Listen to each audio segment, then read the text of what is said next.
Uganda's political crisis explodes online. Army Chief Muhoozi issues public death threats against his opposition leader. The core conflict is a social media war with deadly stakes. A stalking and volatile public confrontation has erupted on social media between General Muhoozi Kainerugaba, the Chief of Defense Forces of Uganda, and Bobi Wine, real name Robert Kyagulanyi, the country's leading opposition figure. The exchange transcends political rhetoric, featuring explicit death threats, boasts of extrajudicial killings, and allegations of state terror.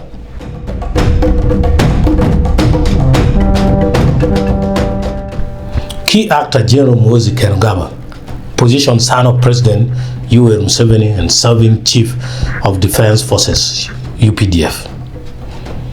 Online persona, uses his verified Twitter account, 1.1 million followers, to make incendiary statements.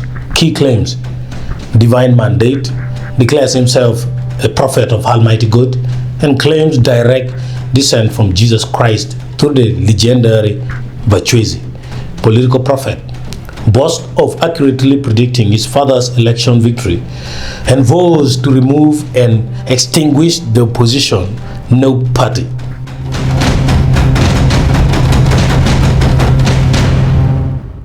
The threats and boast from Muhoozi. Muhoozi's post from a direct campaign of intimidation, targeted death threat. He repeatedly refers to Bobi Wine as Kabobi, a derogatory nickname, and explicitly states, "I'm praying the 23rd is Kabobi," following a claim, "We have killed 22 no terrorists since last week." Ultimatum gives Bobi Wine exactly 48 hours to surrender himself to the police or be treated as an outlaw, rebel, and honor him accordingly. Graphics violence promises, "The first thing I'll remove from Kabobi are his balls."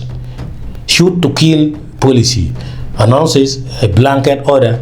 "We will kill on sight all no so-called foot soldiers until President Museveni says otherwise." Absolving the president notably states, "I exonerate my great and venerable father from what I'm going to do," potentially attempting to shield President Museveni from direct accountability.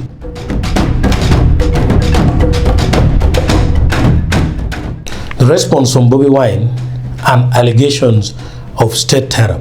Bobi Wine's response confirms a severe and dangerous situation. In hiding, confirms he is evading capture after a raid on his home intended to harm him. Accusations of ongoing siege. Alleges that while Muhoozi tweeted threats, the military station at his compound harassed his family, banged on doors, sang profanities, and blocked food supplies, leaving his wife and others starving. Defiance and warning vows to resurface on his own terms and delivers a stark warning: "You will never escape the inevitable consequences of your atrocities against the people of Uganda."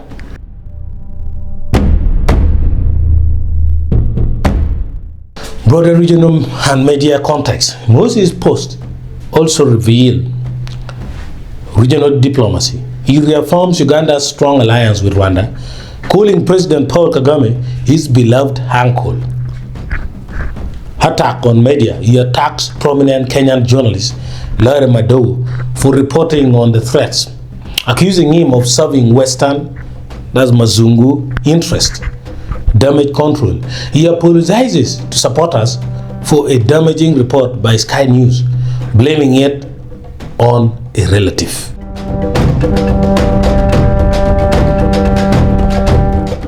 Analysis. What this reveals: this is not a mere political spat. The breakdown indicates the militarization of politics. The nation's top soldier is personally conducting a public intimidation campaign against political opponents. Secondly, breakdown of rule of law. Threats of extrajudicial killing are made openly, with boast of already having committed such acts. Thirdly, a climate of fear. The combination of online threats and alleged physical siege on an opposition leader's home creates an atmosphere of terror for government critics. 4. Succession dynamics. Muhoozi's central, volatile role highlights his powerful position and raises intense questions about Uganda's political future.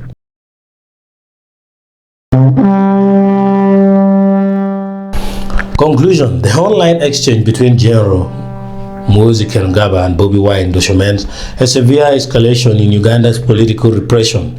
It removes allegations of state-sponsored violence from the shadows of rumor to the explicit public domain, posing grave questions about human rights, democratic reforms, and stability under the Museveni regime. The international community and human rights watchdogs are likely to scrutinize these public threats as evidence of deepening crisis.